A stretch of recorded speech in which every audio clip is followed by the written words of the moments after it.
Richard Fish d'Ally McBeal dans le rôle d'Hadès. Parfait. Bon, comme vous le savez, j'ai pas beaucoup apprécié l'arc précédent, et là ça démarre direct sur le fait que nos héros se rendent aux enfers, et ça promet pas mal de bons trucs pour l'instant. Bon, on va commencer par le flashback pour changer. Le flashback se centre sur Regina. Donc c'était durant la période où elle en voulait à Blanche-Neige, mais c'était après qu'elle a été sauvée par David. Il y a pas mal de trucs qui sont un petit peu... et quand j'essaie de recoller ça par rapport à la chronologie, je me dis, ouais, ça se passe avant tel événement, après tel truc, c'est très particulier. Et dès lors qu'on va se faire une chronologie, je sens que ça doit être super compliqué à faire. Mais voilà, donc elle est en rogne contre Blanche-Neige, elle veut toujours la retrouver pour puis la tuer, pour sa vengeance et tout et tout. C'est son anniversaire aussi aujourd'hui, ce qui... détail insignifiant qui sert pas à grand chose, mais ouais, c'est son anniversaire aujourd'hui. Et son père, Henri, trouve qu'elle s'acharne trop, et se dit qu'elle devrait vraiment poursuivre son bonheur, et poursuivre son bonheur, c'est pas en partant sur sa vengeance, etc., etc. Et ça c'est un truc que j'aime bien, parce que malgré le fait que son père soit en totale contradiction avec ce que fait Regina, elle ne s'énerve jamais réellement contre lui, elle se dit juste qu'il ne comprend pas ce qui est bien pour elle. Et lui, il est toujours prêt à la soutenir quoi qu'elle fasse. On sent vraiment un lien fort entre ceux-là, et c'est le cœur de cet épisode. Donc, ouais, c'était déjà bien instauré avant, là c'est bien appuyé ici. Donc, histoire de voir, de trouver un moyen de la calmer un petit peu, Regina, il fait un appel longue distance via le miroir magique dans Pays des Merveilles. Parce que c'est possible ça, en essayant de parler à Cora pour lui dire ah, s'il te plaît, tu pourrais pas essayer de la raisonner, mais elle a raison, elle doit se venger et tout et tout. Et il se dit ouais, c'était pas bien de t'appeler, c'était pas intelligent de ma part. Et, ouais, à quoi tu pensais, vieux? Mais voilà, en essayant de raccrocher son appel, le ta gueule c'est magique de l'épisode, ouais, parce qu'il en faut toujours. C'est que maintenant, en ayant fait cette espèce d'appel longue distance via le miroir magique, eh bien, Cora a la possibilité de repasser de l'autre côté du miroir dans le monde de la forêt enchantée. Ouh, comme par hasard! Ça tombe bien, c'est pratique pour le petit scénario que vous voulez me pondre, sachant que faut quand même se dire qu'elle est censée avoir accès au lapin blanc qui a le moyen d'ouvrir des portails comme il le souhaite d'un monde à l'autre. Donc voilà, ils ont instauré ça avant, je vois pas l'intérêt de faire ça, quoi, de balancer ce truc-là pour faire du ta gueule c'est magique. C'est comme si c'était un impératif de chaque épisode. Il faut un moment ta gueule c'est magique, parce que c'est notre quota. On a un quota à remplir, à respecter. Un ta gueule c'est magique par épisode au moins, d'accord? Donc ouais, elle revient et elle se dit qu'elle va aider sa fille à trouver sa vengeance. Et elle se fait passer pour Henri, donc lorsqu'il prévoit une rencontre avec Blanche-Neige, et il parvient à la berner pour lui piquer son cœur.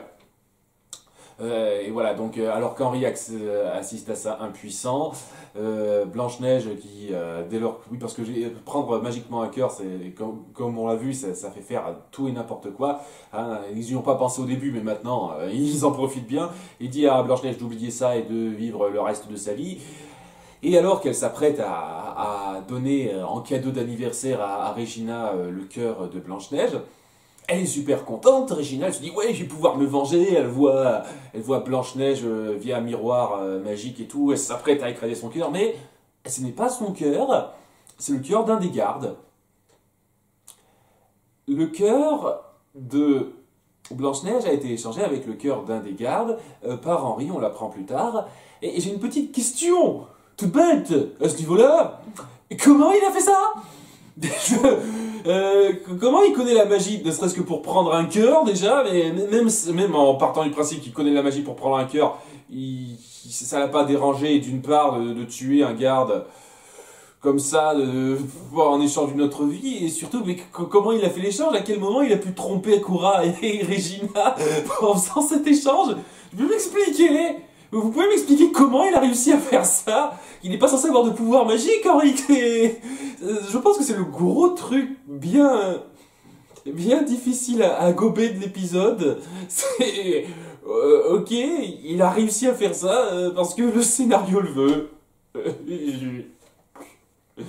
Donc, ouais, Regina est très frustrée de ça. Son père lui dit que c'est pas en se vengeant qu'elle aura le bonheur à nouveau. Hein. Il radote, mais on voit qu'il tient à elle, qu'il n'arrête pas d'espérer qu'elle se ressaisisse.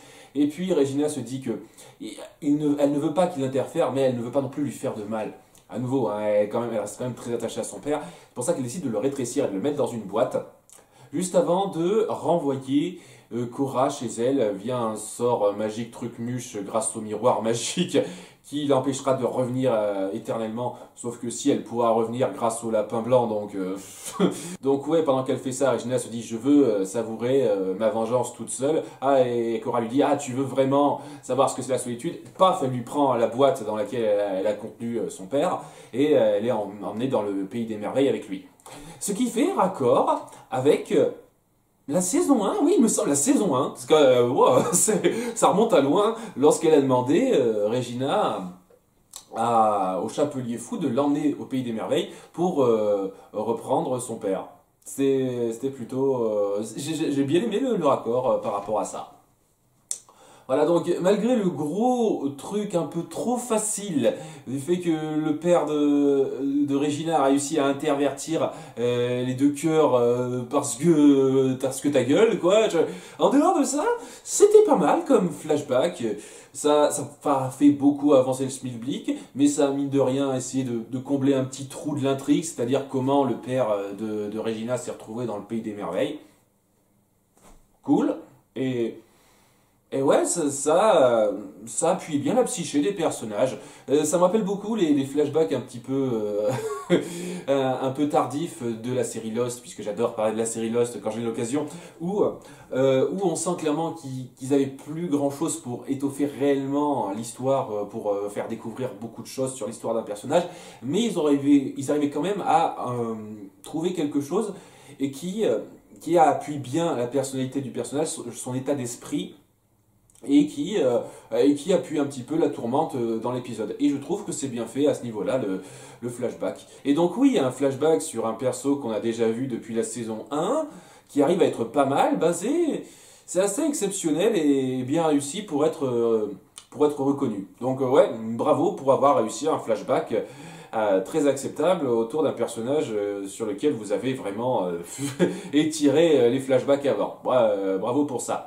Donc ouais, l'histoire de maintenant commence et on démarre avec une petite scène juste avant que Kima n'entre dans les enfers où Neil lui apparaît dans la voiture où ils se sont rencontrés, c'est symbolique, en lui disant qu'il n'est pas aux enfers, qu'il est à un meilleur endroit. Ils disent pas le paradis parce qu'ils veulent être un petit peu ils veulent être un peu ambigus là-dessus. Remarque, c'est une ficelle narrative très acceptable parce que voilà, c'est pour pas vexer les gens qui ont diverses croyances et on leur dit juste il existe un endroit qui, lorsqu'on meurt, est un meilleur endroit où on est heureux pour toujours, l'éternité et tout. C'est basique, c'est un truc américain qui passe bien pour moi. Ça fait partie des ficelles scénaristiques avec lesquelles je n'ai aucun problème. Donc ouais, il lui dit, c'est un espèce de message rapide qu'il lui envoie de là où il est, du paradis, on va dire ça, parce que voilà, hein, c'est ce que c'est quand même. En lui disant qu'il ne veut pas qu'elle parte, que ça risque de lui causer du malheur, mais elle lui dit qu'elle est quand même déterminée pour le faire, et il se rend compte, oui, je me doutais que tu dirais ça, et ils se font des au revoir très touchants. C'était une scène de 2 minutes vachement touchante entre ces deux-là, où ils parlent rapidement d'Henri, leur fils, et l'histoire qu'ils ont vécue. C'est un épisode très touchant. Il y a quelques moments très touchants et c'en est un. J'ai beaucoup aimé ce passage-là. Donc ouais, ça, juste après ça, elle reprend conscience. C'était une vision que lui avait donnée Neil. Et là, ils sont en chemin vers les enfers, qui sont représentés par un Storybrooke délabré, parce que pourquoi s'emmerder à créer un nouveau décor quand on en a un tout près qu'on veut pas lâcher? Enfin bon, ça c'est pas gravissime.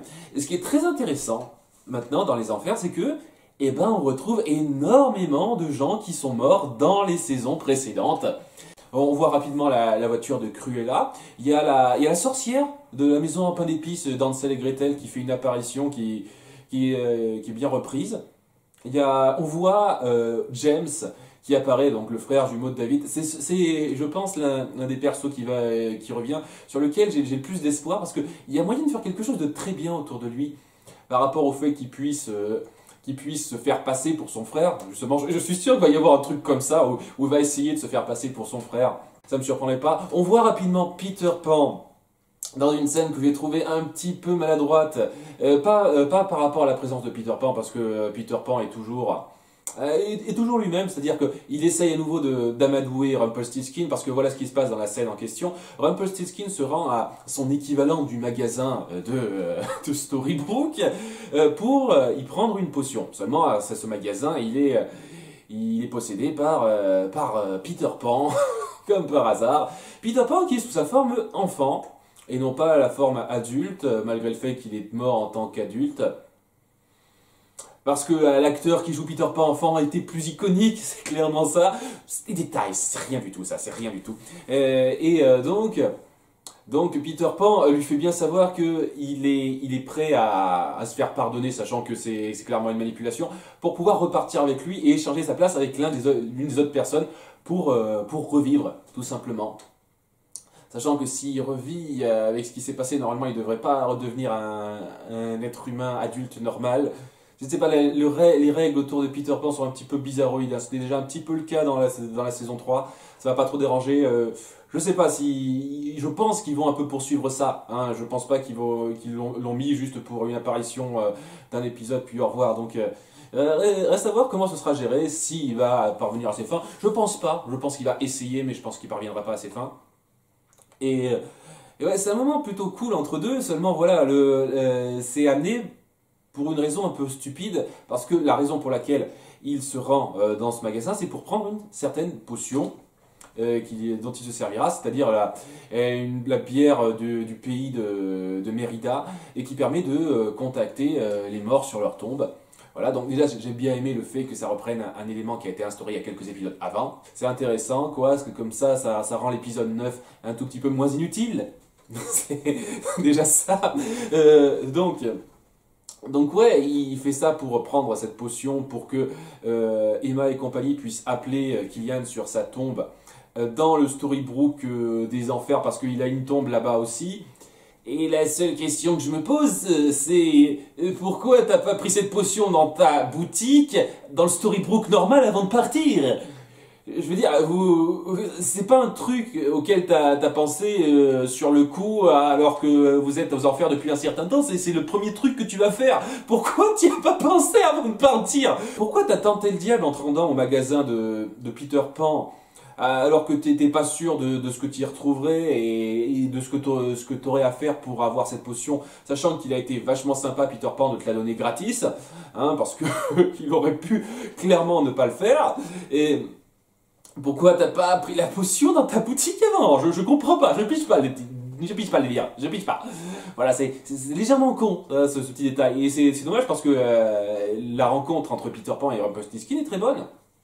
Vraiment, toutes les réapparitions sont très intéressantes. Mais bon, le personnage le plus proéminent de méchant qui revient dans cet épisode, eh ben c'est Cora. Hein. C'est pas pour rien que Cora réapparaît dans le flashback. On va lui donner une importance jusqu'au bout. Cora donc semble être la mère en charge complètement de cette ville. On verra que c'est pas le cas, mais ah oui, tant que j'y pense, parce qu'il y a quand même deux, trois petites choses à redire aussi sur la mise en place du départ. C'est-à-dire le fait déjà que, bon, il y a Rumpelstiltskin qui les accompagne, puis David, Blanche-Neige, Regina, Robin, ok.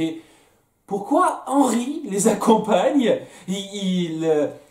Même s'il a insisté, je vois mal Regina et Emma accepter qu'ils viennent dans cet endroit, les enfers, où Rumpelstiltskin a un petit peu décrit ça, c'est les tourments éternels et tout, qu'ils risquent la vie de leur fils pour qu'ils les accompagnent dans cette aventure. J'ai pas compris. Pourquoi il est là, Henri? Ça met une belle scène dont je parlerai au bout d'un moment, mais le fait qu'il soit là est un petit peu forcé.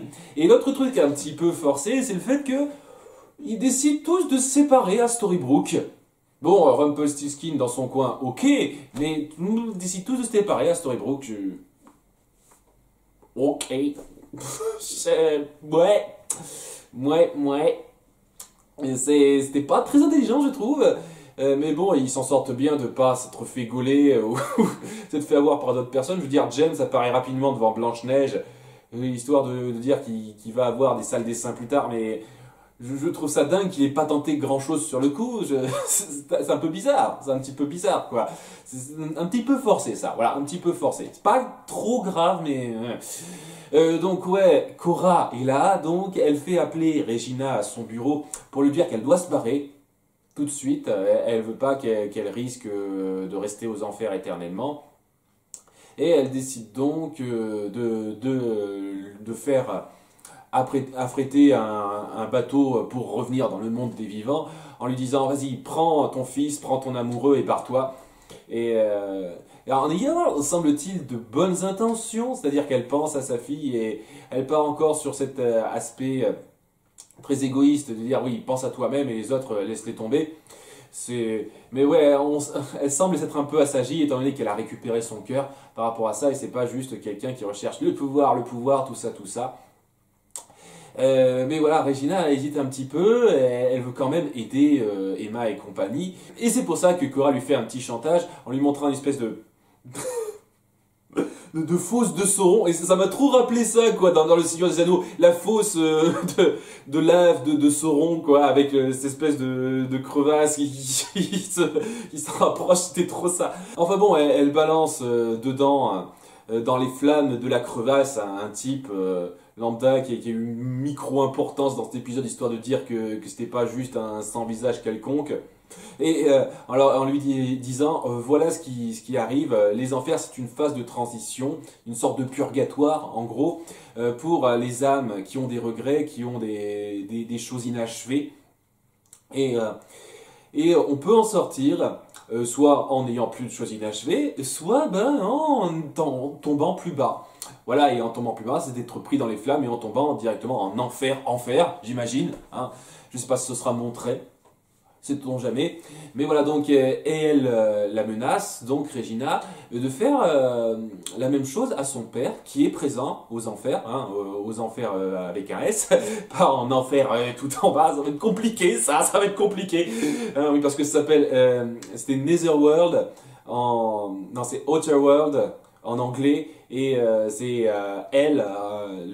il y a une différence assez claire entre les enfers type les enfers grecs et l'enfer enfer biblique qui va être un peu difficile pour moi ça va être un peu difficile de jongler entre les deux si on fait le détail là-dessus. J'espère que non.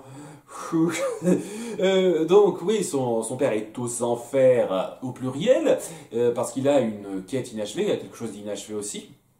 Et donc, elle menace Regina de lui faire subir le même sort à son père si elle ne part pas dans l'heure qui suit. Et donc, alors que tout le monde s'est rendu sur la tombe de Killian pour balancer la bière magique pour lui parler rapidement, eh ben, il y a quelques petites... ça grésille un petit peu, ça marche pas très bien et il reçoit pas vraiment le message, c'est juste tout le monde qui le voit en peine et bien blessé et tout, et il a l'air de rien entendre, de ne rien voir. Et donc ouais, quel est son destin, qu'est-ce qui lui arrive, quelle est sa situation, c'est suspense et tout. Et juste après ça, alors que Emma dit à Regina, pars, je veux pas t'apporter des malheurs dans ta vie et tout, et je veux pas que tu te sentes responsable d'avoir fait souffrir davantage ton père, parce que oui, elle se sent vachement fautive pour tout ce qui arrive à son père, sachant qu'elle l'est, mais voilà, elle se sent super coupable pour ça. Et donc, elle hésite grandement, mais elle décide d'utiliser les restes de bière magique. Oui, c'est de la bière, quoi. Pourquoi ça de mettre de la bière? Ça devient très con alors que ça se dit comme ça. Pour parler sur la tombe de son père, et qui est à nouveau le mec le plus serviable au monde, le plus... le plus... qui a le plus l'esprit de sacrifice que j'ai jamais vu. C'est assez dingue, je trouve, quand il lui dit, ok, tu dois faire ce qui est juste, tu dois aider les personnes que tu aimes, c'est pas en fuyant que tu vas arriver à ça. Il est prêt à accepter son sort. Et donc, avec ces mots doux, Regina se décide de rester et Cora lance sa menace à exécution et s'apprête à balancer son père dans l'enfer au singulier. Seulement, voilà, en ayant convaincu sa fille de rester là pour accomplir son devoir, il a achevé ce qui lui ses regrets en fait, et il n'a plus le regret, et au lieu d'aller en enfer, il y a une porte vers le paradis qui s'ouvre sur lui, ce qui amène le meilleur moment, le moment le plus touchant de cet épisode, vraiment un très beau moment, hein, et deux moments très touchants dans cet épisode, où il dit au revoir à sa fille, et où Henry est là, je veux dire, ok, c'est forcé le fait qu'Henry soit présent, mais j'excuse ça parce que ça accorde cette très belle scène où les deux Henry se rencontrent pour la première fois, alors que Henry l'Ancien part enfin vers son salut final. Je pense que c'est vraiment un au revoir au personnage. Ça m'étonnerait qu'il réapparaisse, et s'il réapparaît, ce serait dommage. Ce serait vraiment dommage. Parce que là, c'était une façon parfaite d'en finir avec lui, de lui faire vos au revoir. Voilà, donc c'est un moment très touchant où il dit au revoir à sa fille, où ils se font rapidement la connaissance, lui et son petit-fils adoptif, en étant fiers d'avoir veillé l'un sur l'autre sur Regina qui représente beaucoup pour eux, et avoir toujours cru en elle. Bon, sachant que Henry n'a pas toujours cru en elle, son fils, mais je ne vais pas m'étendre là-dessus, j'ai déjà parlé des tonnes et des tonnes de fois sur ça. Et donc voilà, il dit au revoir en montant au ciel. C'était vachement touchant. Ouais, j'ai tiré ma larme. Et je pense que c'est la première fois que je chiale dans cette série. Je veux dire, ouais, la mort de Neil dans la saison 3 était pas loin, était vraiment pas loin.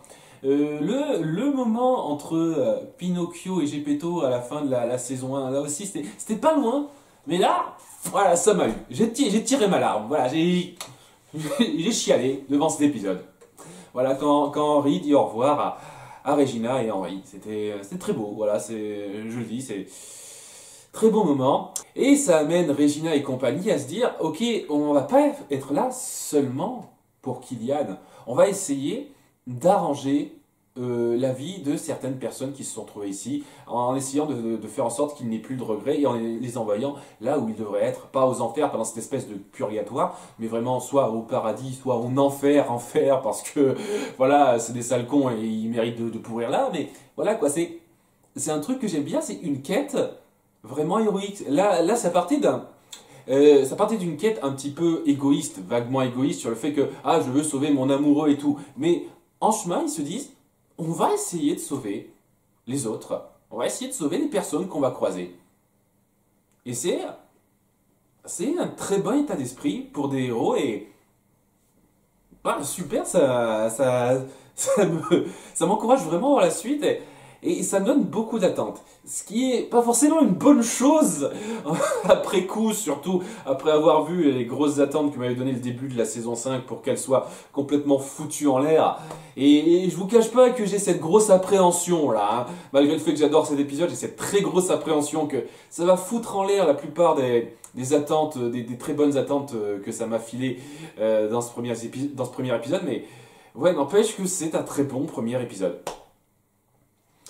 Ouais, mais c'est pas fini parce que voilà, donc alors qu'ils partent en chemin pour faire leur quête héroïque, il y a Cora qui descend quelque part pour parler à celui qui gouverne les enfers, c'est-à-dire Hadès en personne. Et il est joué par comment il s'appelle déjà Greg Germann. C'était, je pense, mon acteur préféré dans la série Ali McBeal. Une série que j'avais appréciée à l'époque, qui a un peu mal vieilli, je trouve. Après, j'appréciais cette série surtout par rapport à quelques-uns des personnages. Certains personnages me saoulaient un petit peu. Ali McBeal en premier, j'ai pas été fan du personnage, jamais été trop fan du personnage. Mais voilà, Richard Fish était sans doute mon personnage préféré, tellement c'était tellement c'était un type qui n'en avait rien à foutre de blesser les autres, qui était direct dans ce qu'il disait et qui était légèrement un sale con par moment. C'est ça que j'aimais bien là-dessus et je trouve qu'il est parfait pour jouer le rôle d'Hadès. Il capture très bien ce ton pédant et un peu excentrique du personnage qui passe à la perfection. Bon, après, le petit truc que j'aurais à dire là-dessus, ça n'a rien à voir avec l'acteur, c'est le fait que quand ils essayent de lui faire brûler les cheveux pour faire comme dans le film animé, euh, ça rend pas super bien en live action. C'était très moyen. Mais ouais, nickel. Et puis, ça pose une bonne menace puisque Korra se plie devant lui, quoi. Mais complètement. Elle peut rien faire, elle essaye pas de soulever ou quoi que ce soit. Hadès, d'un revers de main, il la retransforme en fille de meunier, en meunière là, parce que c'était ce qu'elle n'a jamais voulu être au départ, et donc elle se voit forcée de faire des travails de ferme, chose qu'elle redoutait depuis toute sa vie. Et d'un revers de main comme ça, il contrôle son destin et ouais, c'est une menace bien imposante, très intéressante, bien interprétée, qui promet beaucoup de choses. Un épisode bien réalisé qui promet beaucoup de bonnes choses.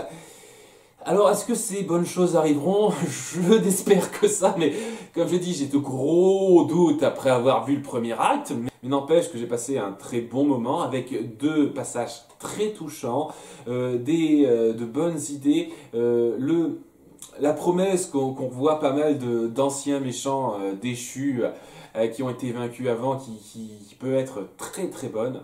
Ça me hype beaucoup ce premier épisode de cet arc. Et tout ce que j'espère, c'est qu'ils foireront pas ça. Voilà, je croise les doigts, le fait qu'ils foirent pas, c'est tout ce que j'espère. Mais on verra bien ça pour la suite. À bientôt pour l'épisode 13. Ciao!